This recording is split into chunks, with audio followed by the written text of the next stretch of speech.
पहलगांव आतंकी हमले का मामला। निशिकांत दुबे ने मोदी को मुश्किल में डाला। कलमा पढ़ रहा हूं लिखकर मोदी को जलील किया। देश को एक झंझोड़ देने वाली घटना घटी और खबर आई कि कश्मीर के पहलगांव में निर्दोष निहत्थे पर्यटकों पर आतंकी हमला किया गया और हमले में 26 लोगों की हत्या कर दी गई। हमले की जिम्मेदारी लश्कर ए तैयबा के मुखौटा संगठन टीआरएफ ने ली, लेकिन खुफिया विभाग के सूत्रों की माने तो पहलगांव में जो हमला हुआ उसमें 2 विदेशी और 2 लोकल आतंकी शामिल थे। इस बीच उरी में घुसपैठ की कोशिश कर रहे 2 आतंकियों को सेना ने ढेर किया है। मीडिया रिपोर्ट्स में कहा जा रहा है कि पर्यटकों को गोली मारने से पहले आतंकियों ने उनके नाम पूछे। इनमें एक उत्तर प्रदेश के शुभम द्विवेदी थे, जिनका नाम पूछने के बाद आतंकियों ने उन्हें गोली मार दी। मरने वालों में उत्तर प्रदेश, महाराष्ट्र, गुजरात, कर्नाटक, तमिलनाडु और ओडिशा के भी लोग थे। नेपाल और यूएई के एक टूरिस्ट और 2 स्थानीय भी इस आतंकी हमले में मारे गए हैं। इसी को लेकर बीजेपी सांसद निशिकांत दुबे ने एक्स पर एक ऐसा पोस्ट किया जिसकी किरकिरी हो रही है और इस पोस्ट में उन्होंने कुछ ऐसा लिखा है जिससे मोदी और शाह सोशल मीडिया पर ट्रोल हो गए हैं और अब बीजेपी घिरी हुई है।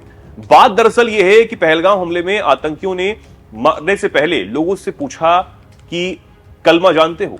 इस पर जो नहीं जानते थे उन्हें गोली मार दी गई। इसे लेकर बीजेपी सांसद ने कलमा लिखकर सोशल मीडिया पर पोस्ट किया, लेकिन उनका तंज उन्हीं पर भारी पड़ गया है और लोग उन्हें ट्रोल करने में लगे हैं। इसी को लेकर न्यूज 24 के एक पत्रकार प्रभाकर मिश्रा ने निशिकांत दुबे की जमकर क्लास भी लगाई और पोस्ट को रिपोस्ट करते हुए कहा, जब एक सांसद को ही अपनी सरकार पर भरोसा नहीं है, जान बचाने के लिए कलमा पढ़ना सीख रहे हैं, तब एक आम आदमी क्या सोच रहा होगा। तो आप समझ सकते हैं कि कैसे अपने ही जाल में निशिकांत दुबे फंस गए हैं और तो और कैसे मोदी सरकार को भी उन्होंने अब फंसा दिया है। जानकारी देते चले कि जब प्रभाकर मिश्रा की पोस्ट पर कई लोगों ने रिएक्ट किया और कैसे रिएक्शंस दिए हैं ये हम आपको दिखाते हैं। एक यूजर ने लिखा, मिश्रा साहब ये व्यक्ति सरकार में है और जानता है कि सरकार में क्या क्या कमियां हैं। जिंदगी कीमती है, डर लगना स्वाभाविक है, डर सरकार में बैठे हुए बड़े आका से भी है, उन्हें सच बता भी नहीं सकता, वहां बोलने की इजाजत जो नहीं है।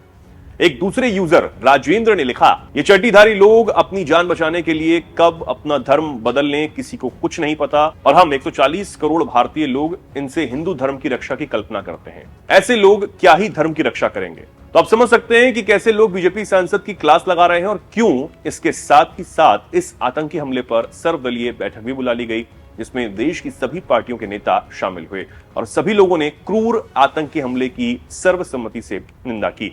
लेकिन विपक्षी दलों ने कहा कि हम सरकार द्वारा उठाए जाने वाले हर कदम का समर्थन करेंगे, लेकिन इसके साथ ही साथ कई सवाल भी दाग दिए गए और पूछा कि इंटेलिजेंस एजेंसियां आखिर कहां थी, सीआरपीएफ और सुरक्षा बल कहां थे।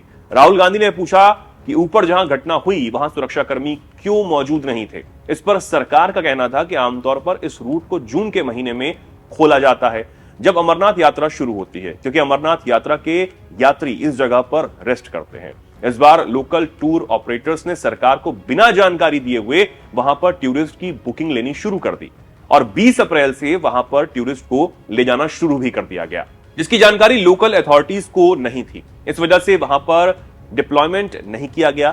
तो आप समझ सकते हैं कि कैसे सरकार ने अपनी नाकामी को माना है। अब देखना होगा कि भारत सरकार इस पर क्या कदम उठाती है।